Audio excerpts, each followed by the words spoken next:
뇌가 하던 일 일부를 AI에게 외주를 주는 시대가 된 것 같습니다. 만약에 생각하는 능력을 전부 외주를 준다거나 하면은 인간 다음에 가장 중요한 부분을 좀 건드리는 멀티태스킹이라는 건 뇌에는 없는 거거든요. 누가 들어도 그냥 무난한 대답만 하기 때문에 모두를 만족시킬 수는 없고 AI라는 게 사람의 인지 능력이나 정신, 인간다움 중에 상당 부분을 이렇게 은밀하게 침입해 들어오는 부분이 분명히 있거든요.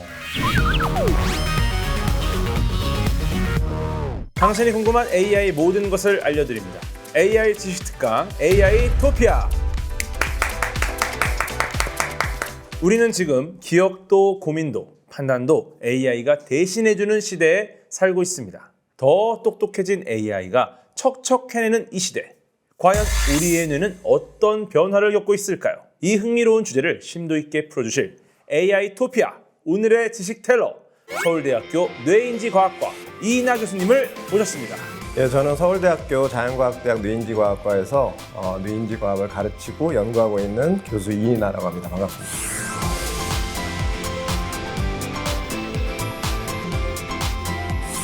지금 인공지능 시대에 사실 너무너무 중요한 분야가 또 뇌인지과학 아니겠습니까? 그렇습니다. 요즘 생성형 AI가 정말 빠르게 발전하고 있죠. 방대한 자료도 알아서 요약해주고 발표 자료도 뚝딱 만들어줍니다. 그야말로 우리 뇌가 하던 일 일부를 AI에게 외주를 주는 시대가 된 것 같습니다. 그렇다면 이런 변화, 실제로 우리 뇌에 어떤 영향을 줄지가 궁금한데요. 뇌는 기본적으로 환경의 변화를 따라서 자기 내부를 변화시켜서 거기에 적응하려고 하는 그냥 굉장히 그 심플한 그런 원리에서 돌아가는 기관이거든요. 네. 그래서 우리가 뭐 전화번호 같은 것도 예전에는 다 외우고 있어야 전화하려면은 할 수 있어서 그게 이제 환경이었기 때문에 그렇게 뇌가 한 거고. 막 써서 갖고 다니도 있고. 지금은 그거 외우는 사람 없잖아요. 아무도 없죠. 근데 그게 뇌가 나빠졌다기보다는 환경이 그걸 요구하지 않기 때문에 뇌가 적응한 거고. 그래서 AI가 지금 뭐 우리가 하던 거를 대신 해주는 부분이 분명히 많이 나올 거예요. 그러면 이제 뇌는 이제 가소성이라는 게 있어가지고 플라스티시티라는 게 있어서 굉장히 카멜레온처럼 쉽게 변할 수 있거든요. 그래서 그 뇌 세포들끼리 시냅스라는 아주 그 케미컬, 그 화학 물질이 아주 다이내믹하게 주고받아지는 그런 공간에서 환경에 영향을 받아서 굉장히 빨리 지금 뭔가 변화하고 있고 그러면은 그 뇌세포들이 신경망이라고 해서 그물처럼 또 집단으로 변하면 결국에는 뇌는 변하게 돼요. 기능적으로는. 그래서 챗GPT하고 지금 하는 그 대화 많이 해보셨겠지만 예전에는 프로그래머가 막 프로그래밍 언어로 해야만 그러니까 컴퓨터하고 대화를 할 수 있는 사람이 많지 않았잖아요. 그렇죠. 쉽지 않았죠. 근데 요즘에는 그냥 자연어로 그냥 하면 되니까 늘 하던 말로 하면 되니까 사람들이 오히려 이제 자기가 하던 것 중에 이걸 굳이 내가 해야 되나 하고 그런 것들을 많이 생각하고 그 판단하는 과정에서 계속 변할 거예요. 어떻게 보면 뭐 달인 같은 분들 계시잖아요. 그렇죠. 생활의 달인. 하나의 어떤 행동, 하나의 어떤 판단, 결정을 굉장히 여러 번 하신 분들. 그러면 나중에는 거의 눈 감고 막 안대를 쓰고 막 그런 상황에서도 모든 걸 그대로 굉장히 빠르고 정확하게 하잖아요. 이게 뇌가 그걸 할 수 있게 특화되게 변한 거죠. 그렇죠. 근데 반대로 만약에 이거를 계속 안 하게 되면 결국은 이제 그걸 할 이유가 없으니까 뇌는 그쪽으로 하는 여러 가지 어떤 그 패턴들을 다 지워버린다는 거죠. 그러면서 AI 기술의 발달이 요 지식 자체를 기억하는데 필요가 없다라고 생각하게 만든 계기가 됐다고 보이는데요. 왜냐? AI가 다 알려주니까. 그죠? 이 기억하는 뇌 기능, 그러니까 기억력 자체가 정말로 약해지고 있는 겁니까? 약해지겠죠. 당연히. 그러니까 환경이 필요로 하는 거는 생기기도 하고 요구하지 않는 거는 당연히 뇌가 이제 안 하게 되겠죠. 그 부분만 계속 보면은 이제 뭔가 쇠퇴하는 것처럼 보이지만 AI하고 그 인터랙션을 하려면은 상당히 사람이 또 다른 모드로 작동을 해야 되거든요. 기억을 잃어버린다기보다는 기억하지 않아도 생기면 뇌는 안 하는 게 정상이고 그 대신 아마 그거하고 같은 급으로 뭔가 새로운 걸 되게 이제 해야 될 거예요. 근데 이런 게 사실은 예전에도 메모를 하고 어디다가 뭐 적어놓고 뭔가를 뭐 이렇게 그려놓고 이런 것들이 있었는데 그때는 사실 뭐 기억력이 사라질 것이다, 뭐 이제 기억을 아예 못하게 될 것이다 이런 게 없었는데 왜 요즘에는 이제 기억하는 일을 아예 뇌가 그만둘 수 있다 이런 얘기가 나오면 좀 궁금해요. 그거는 좀 우려스럽긴 해요. 강의를 하러 가면 예. 모든 학생들이 다 컴퓨터 랩탑을 딱 켜고 있어요. 맞아요.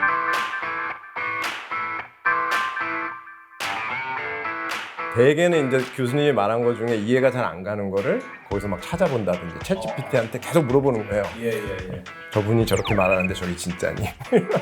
그렇거나 아니면 그거에 대해서 더 자세히 알고 싶거나 그걸 계속 해놓으면 그게 히스토리가 남거든요. 그러면 이제 자기 강의에서 되게 인터랙티브하게 자기가 지식축을 하는 거죠. 근데 그걸 계속 하다 보면 근데 내가 이 강의실에 이렇게 앉아있을 필요가 있나? 이거 네. 다 내가 밖에 나가서도 해야 되는 거 아닌가?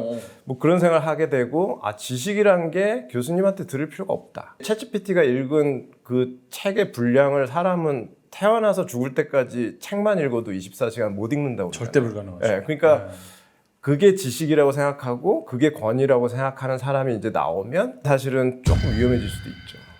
어떻게 보면은 사실은 지식 자체가 온라인 세상에 있는 거는 이미 오래전부터 있었죠. 그렇죠. 예. 네. 근데 이거를 꺼내는 것도 굉장히 어려웠거든요. 네네. 예를 들어 내가 뭐 교수님의 전문 분야 뇌인지 과학 쪽에서 어떤 걸 꺼내고 싶을 때 네. 그거를 어떻게 찾아낼 것인가. 그러니까 내가 뭘 모르는지도 모르는 상황이죠. 그렇죠. 요즘에는 꺼내기가 쉬워지니까 예. 야 교수님이 뭐라고 하시는지 저거 무슨 말이야? 예. 그거에도 이제 정보가 꺼내지니까. 그게 되게 중요하죠. 그러니까 대화형으로 자기가 뭘 모르는지를 얘가 짚어주고 그래서 너 이런 걸 원하는 거니? 이런 걸 원하는 거니? 사실 교수님들은 1대1로 그렇게 자세히 그렇게 강의 시간에 할 수가 없잖아요. 맞아요. 그래서 그런 면에서는 저는 장점이 있다고 보고 그래서 아마 교수법이나 학습법이나 이런 것들이 그런 부분에서 굉장히 많이 변할 거예요, 앞으로. 변할 건데 가장 우려되는 것 중에 하나는 최근에 그 구글에서 개발자 컨퍼런스를 예. 2025년 I.O. 그 컨퍼런스 했는데 Welcome to Google I/O. We're building Android XR. What about emerging form factors that could let you experience an AI assistant in new ways, from headsets to glasses and everything in between? This is Samsung's Project Muhan, the first Android XR device backstage at I/O.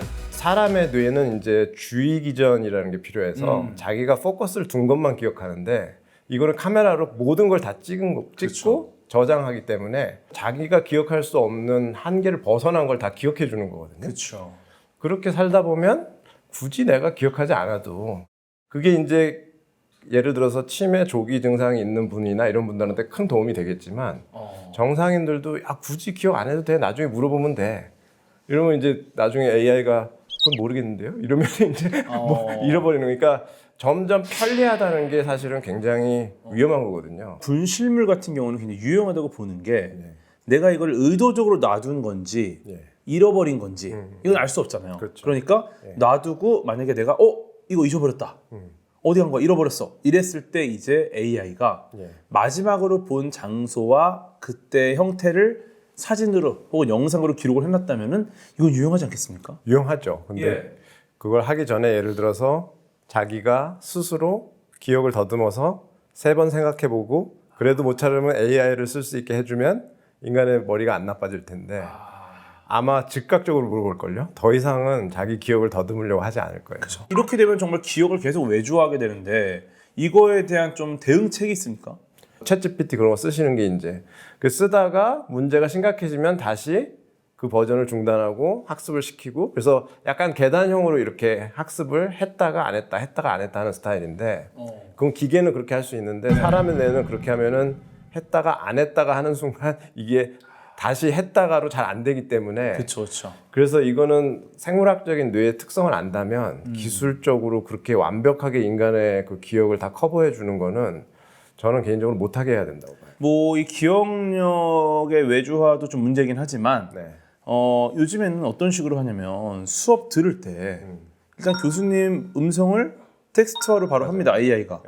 그럼 텍스트로 정리된 문서를 놓고 학습을 시킵니다. 그 다음에 여기서 요약해줘. 그럼 또 그 내용을 또 요약합니다. 이렇게 되면은 사실 수업 시간에 교수님 말씀 안 듣죠. 나눠주신 거 안 보죠. 그럼 앞에도 안 보고 소리도 안 듣고. 그러면 주의력이 완전히 결핍되는 현상도 있을 것 같은데 학생분들이 좀 주의력 괜찮습니까 요즘? 사실 뇌인지과학에서는 주의를 이제 스포트라이트에 비유를 많이 하거든요. 네. 그러니까 무대 어두운 무대에 스포트라이트를 딱 비추면 발레리나가 여러 명 있더라도 딱 그 프리마돈나 하나만 딱 비치잖아요. 그쵸. 사람의 뇌는 사실은 그렇게 스포트라이트가 비춘 거 밑에 있는 것만 처리하고 나머지는 그냥 다 무시하는 거예요. 왜냐하면 이게 처리 성능이 안 되기 때문에. 근데 AI 같은 경우는 이게 스포트라이트가 몇백 개, 몇만 개가 동시에 비춘다고 생각하면 되고 그게 가능한데 사람은 그렇지가 않거든요. 요즘에 보면은 학생들 같은 경우에는 이 AI한테 예를 들어서 뭐 클로드한테 이거 시켜놓고 뭐 그다음에 다른 강의 수업은 또 여기 제미나이한테 시켜놓고 그 무슨 약간 그 공장처럼 이렇게 멀티태스킹. 그러니까 본인은 하나도 공부를 안 하고 상당히 많은 강의를 상당히 그 우수한 성적으로 할 수도 있겠죠. 그렇죠, 그렇죠. 약간 컨트롤을 굉장히 해가면서 이것저것 하는 그런 분산된 주의, divided attention이라고 하는데 그런 걸로 점점 나아가는 것 같아요. 이게 뭐 어느 게 더 좋다 나쁘다라는 걸 구분할 수 있나요? 구분할 수 없는데 예. 분산된 주의를 써가지고 이것저것 멀티태스킹을 하다 보면 사실은 이제 그 뇌가 변하게 되죠. 멀티태스킹이라는 건 뇌에는 없는 거거든요. 그거는 뇌가 그렇게 하기에는 너무나 제약이 많고 그래서 뇌가 장점을 가지고 있는 거는 이제 하나에 오랫동안 포커스 해가지고 깊이 들어가고 그러는 과정에서 이제 창의성도 나오고 그런 것들이 약간 효율성이 떨어지는 사람처럼 점점 이제 사회 분위기가 되고 그러니까 뭐가 우수하다 뇌의 기능이 아니다는 사회적인 분위기나 문화가 만드는 거지. 예를 들어서 지금도 말씀하셨지만 이제 주의력이 굉장히 좋은 포커싱을 쫙 해가지고 정말 깊이 있게 어떤 아이디어를 내는 분들도 계시지만 이제 프로게이머 분들 아 그렇죠. 정말 많은 일을 동시에 하는데 맞아요. 말씀하신 것처럼 멀티태스킹이라는 건 없습니다. 맞아요. 그냥 뇌가 빠르게 전환을 하는 거죠. 그럼 이것도 굉장히 어쩌면 집중력을 유지하지 못하는 능력이라고 볼 수 있는데 반대로 말하면 굉장히 빠르게 여러 가지 일들을 동시에 할 수 있다. 그건 아주 좋은 말씀이에요. 그거는 컨트롤의 개념으로 봐야지 그게 주의가 뭐 산만하다고 보면 절대 안 되고 그래서 제 생각에는 AI를 그렇게 써서 여러 가지 일을 자기가 주의를 컨트롤해가면서 하는 인류가 신인류가 나올 거예요 아마. 그래서 자기가 뭐 아까 뭐 예를 들어 뭐 숙제하고 뭐 이러는 거는 사실은 AI를 시키더라도 사람들이 주의를 자기의 내추럴한 어떤 호기심을 가지고 하는 그런 문화가 저는 굉장히 많이 생길 거라고. 또 이제 이런 게 있어요. 사람보다 AI랑 더 이야기를 많이 한다. 아 그렇죠. AI랑 이렇게 이야기를 많이 하는 것이 역시나 또 뇌에 또 어떤 영향을 주나요? 많이 주겠죠. 근데 이게 이제 AI가 지금 뭐 AGI라고 그 정도 수준까지 되면 그리고 이제 얼굴을 갖고 휴머노이드에 탑재돼서 진짜 사람하고 예를 들어서 뭐 블레이드 러너니 이런 데 보면은 이게 AI인지 휴머노이드가 사람인지 휴머노이드인지 잘 모르실 정도로 레플리컨트 같은 안드로이드. 그렇죠. 안드로이드가 그 정도가 되면 사실은 별 문제가 없는데 그때는 사람과 대하는 것과 거의 동일할 거의 것이다. 똑같고 오히려 날 수도 있죠. 근데 이제 지금의 형태는 사실은 바디도 없고 맞아요. 컴퓨터하고 계속 음성이나 그 텍스트. 언어로만 하는 거는 사실은 인간의 뇌가 커뮤니케이션 할 때 언어로 서로 뭔가 콘텐츠를 주고받는 건 상당히 적어요. 적고 이게 바디 랭귀지나 어떤 그 표정의 변화, 아주 미묘한 그 목소리 톤의 변화 이런 거에서 상당히 많은 정보를 얻고 실시간으로 그거에 따라서 자기의 어떤 대화의 전략이나 이런 걸 바꾸고 해야 되는 말의 콘텐츠도 바꾸고 그런 커뮤니케이션을 하느라고 이 소셜 브레인이라고 하죠. 그러니까 사회적인 뇌가 발달했는데 지금 그 계속해서 요즘에 더 많이 그 젊은 사람들이나 나이 든 노인들이 이제 외로우니까 그런 상담 챗봇하고 같이 말씀을 많이 나누다 보면 이게 좋거든요. 왜냐하면 자기가 뭐라 그러면 계속 서포트해주고 그쵸. 자기가 약간 퍼스널라이즈드된 개인 맞춤형으로 누군가를 데리고 있는 것 같은 그러니까 인간보다 훨씬 더 편하게 생각할 수 있지만 저는 그거는 이제 어느 정도까지는 괜찮은데 좀 위험할 수도 있다 그런 생각도 가지고 있어요. 우리가 어떤 인간과 인간 사이 대화에서는 비언어적 의사소통이 굉장히 큰 비중이라서 여러 정보들을 우리가 읽을 수 있지만 텍스트나 오디오 기반이라면은 사실 심지어 지금의 오디오는 감정의 포함이 거의 되지 않습니다. 그렇죠. 이렇게 되면은 정보를 얻는 능력이 떨어질 수도 있고 그러면 실제로 사람을 만났을 때는 우리가 그 뉘앙스를 포착 못하게 되면 사실 사회적인 지능 자체가 떨어지겠네요. 당연하죠. 아. 그러니까 그게 이제 사람들이 피하더라도 어느 정도는 할 수 있는 사회적 장치가 반드시 있어야 된다고 저는 생각해요. 특히 이제 학교 현장에서는 사람의 뇌는 기본적으로 소셜 브레인이에요. 그러니까 사람 자극이라는 표현이 좀 이상하지만 그 소셜 스티뮬러스라고 뇌인지과학자들 하기 때문에 사람 자극이나 살아있는 것들을 대할 때 뇌에 엄청난 신경망들이 코디네이트가 돼야 되거든요. 결국에는 컴퓨터하고 대화하거나 스마트 기기하고 대화만 하던 사람들이 갑자기 사람을 만나면 걔네들이 손발이 안 맞기 때문에 굉장히 어색하고 불편하고 싫고 하면 이제 자꾸 피하게 되고 그 많은 뇌 영역들이 코디네이션 훈련을 못 받는다는 거는 그게 결국에는 인지 기능에도 영향을 미치고 그 나이가 들면 특히나 이제 조기에 이제 인지 장애가 올 수도 있고 그게 거기에 국한되는 문제가 아니에요. 그러면 그 외에도 또 약화되는 뇌 기능이 또 있습니까? 감정이 아주 세분화된 그런 감정을 가지고 있는 게 굉장히 중요하거든요. 뭐 이런 상황은 뭐 짜증 플러스 뭐 사랑의 감정 조금 이렇게 해가지고 자기가 어떤 상황에서 어떤 사람과 어떤 감정의 레이블을 어느 정도 붙일 것인가. 이게 굉장히 훈련이 잘 돼 있는 뇌는 그렇게까지 막 이렇게 그 생활을 하는데 어려움이 그게 굉장히 적응적인 뇌거든요. 예. 근데 그거를 사실은 기계하고는 연습할 수가 없어요, 그거는. 그래서 아마도 감정적으로 상당히 상황을 다루는데 그 뭔가 익숙하지 않은 사람들. 그런 게 이제 뭐 분노 조절 장애라든지 뭐 소시오패스라든지. 그렇죠. 뭐 그런 훈련이 안 돼 있는 상황에서 예. 더 사람들이 이제 서로 만나지 않으려고 하겠죠. 이런 것들을 사실 AI가 가르쳐주기 어려운 게 얘네도 모릅니다, 그걸. 모르죠. 흉내만 내는 거기 때문에 사실 이것을 가르쳐줄 수 없고 그럼 내가 이제 사람과 사람을 만나면서 배워야 되는 쉽지가 않은 거죠. 그렇죠. 뭐 요건 어떻게 보십니까? 사람이 쓴 것보다 AI가 쓴 글이 더 완성도 있게 보일 때가 있습니다. 이렇게 되면 뭐 나 자신, 나만의 어떤 정체성, 나만의 특징, 개성들이 점점 흐릿해질 것 같은데 제가 볼 때 그건 지금 AI의 한계인 것 같아요. 그러니까 AI가 그러니까 빅데이터 기반의 어떤 기계학습만을 하기 때문에 보편적인 지식, 확률적으로 볼 때 그리고 또 상업 모델이잖아요. 그렇기 때문에 누가 들어도 뭐 그럴듯하다. 그러면 이제 평균으로 회귀를 하는 수밖에 없죠. 그러니까 평균적으로 답을 하면 그래도 극단적이야 너무 이럴 확률이 적잖아요. 아, 보수적으로 그냥. 그렇죠. 그래서 누가 들어도 그냥 무난한 대답만 하기 때문에 그러니까 모두를 만족시킬 수는 없고 돈을 쓸 수 있는 소비자의 몇 퍼센트 가장 그 팻한 부분을 만족시키려고 하는 건데 사실 인간은 그거보다는 훨씬 더 창의적인 어떤 머신을 탑재하고 있잖아요. 그렇기 때문에 AI한테 자꾸 글쓰기를 맡기면 저는 그 자기 글 쓰는 방식은 절대 늘어날 수 없다고 보거든요.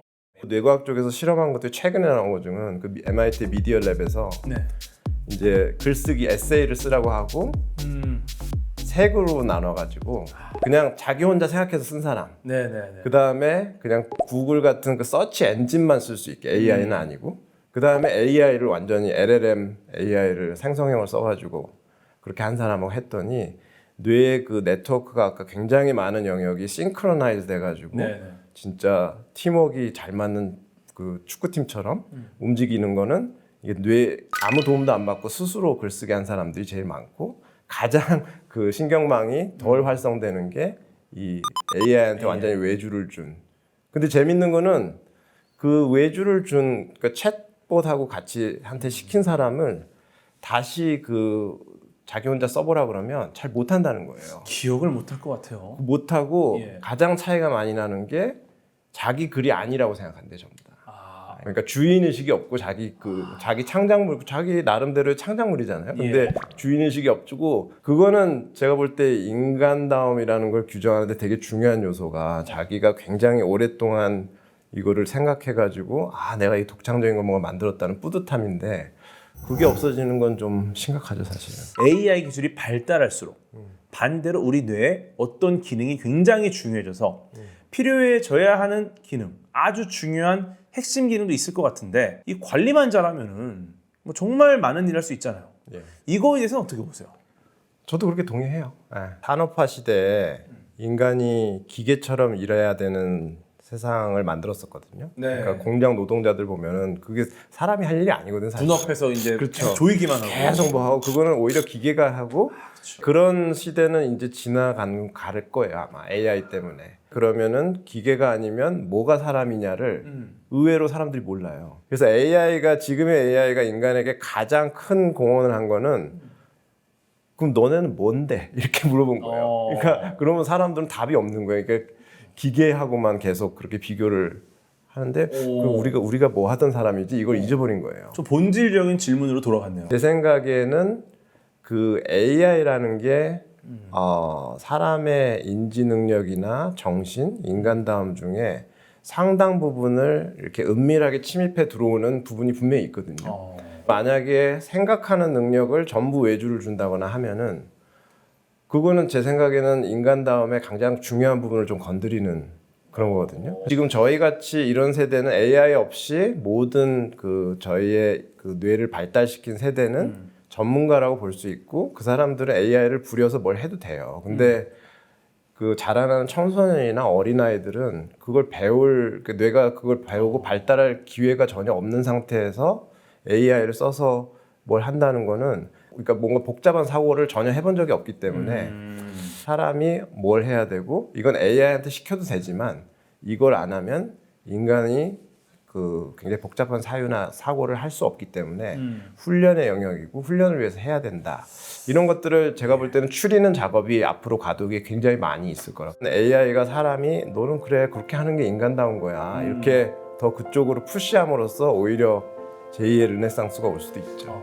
손편지 콘텐츠 자체는 AI가 건드리질 않아요. 그러니까 그거는 사람 인간다움이라고 그 AI가 못해서 안 하는 거 아니거든요. 근데 이제 문법적으로 틀린 거 맨날 이런 것만 고쳐주거든요. 그래서 야 이거는 인간이 하는 거야 라는 게 아마 딱 이렇게 쉴드가 쳐지는 게 있을 거예요 분명히. 사람이 해야만 의미가 있는 것들이 있거든요. 네 맞아요. 이렇게 되면은 진짜 사람, 가짜 사람 네. 요걸 구분하는 것도 뇌에서 훈련이 가능합니까? 사람의 뇌에 그 superior temporal circuit라고 그 어떤 영역이 있는데 그 영역이 biological motion을 보면 그러니까 생명체가 낼 수 있는 움직임 그런 것들을 보면 그 활성화돼요.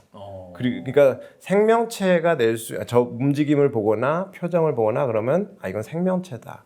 애니메이션을 만들 때 막 이런 그 경치나 이런 것들이 나올 때는 사람들이 그래픽 끝내준다. 저게 진짜 애니메이션이냐 저게 사진이냐 이러다가 사람 얼굴이 딱 나오면서 표정이 나오면 애니메이션이네.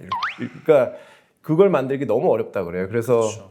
테슬라복 같은 것도 보면은 아예 얼굴을 안 만들잖아요. 거부감 들까봐. 그러니까 사람이 가지고 있는 가장 지금 예민한 어떤 뇌 기능 중에 하나가 딱 보고 안드로이드다. 이거 사람이다. 그걸 아주 기가 막히게 알아볼 수 있거든요. 그러니까 계속 지내면은. 그래서 그런 거는 앞으로 더 그 영화 블레이드 러너나 이런 데처럼 훨씬 더 사람들이 예민하게 뇌 기능이 발달하지 않을까. 우리가 그 성과에 대해서 감탄을 하는 거지 구분을 못할 정도는 아니다. 그러면서 점점 사람다운 거, 생명체의 움직임 이런 걸 사람들이 더 찾게 될 거야. 네, 오늘 우리가 인공지능을 사용하다 보면은 우리의 뇌가 어떤 영향을 받는지에 대한 이야기를 나눠봤고요. 꽤 많은 고민할 수 있는 시간이었던 것 같습니다. 지금까지 이이나 지식텔러와 함께 AI가 발전할수록 인간의 뇌는 어떤 방식으로 적응하고 변하는지에 대해 살펴봤습니다. 내일 시간에는요, 이와 관련해 조금 더 깊이 있는 이야기를 나눠볼 예정인데요. 지식텔러님, AI와 뇌과에 관한 이야기보다리 또 왕창 아주 많이 풀어주시리라 믿습니다. 네, 감사합니다. 좋습니다. AI 토피아를 향한 이이나 지식텔러의 이야기는 내일도 계속됩니다. 고맙습니다.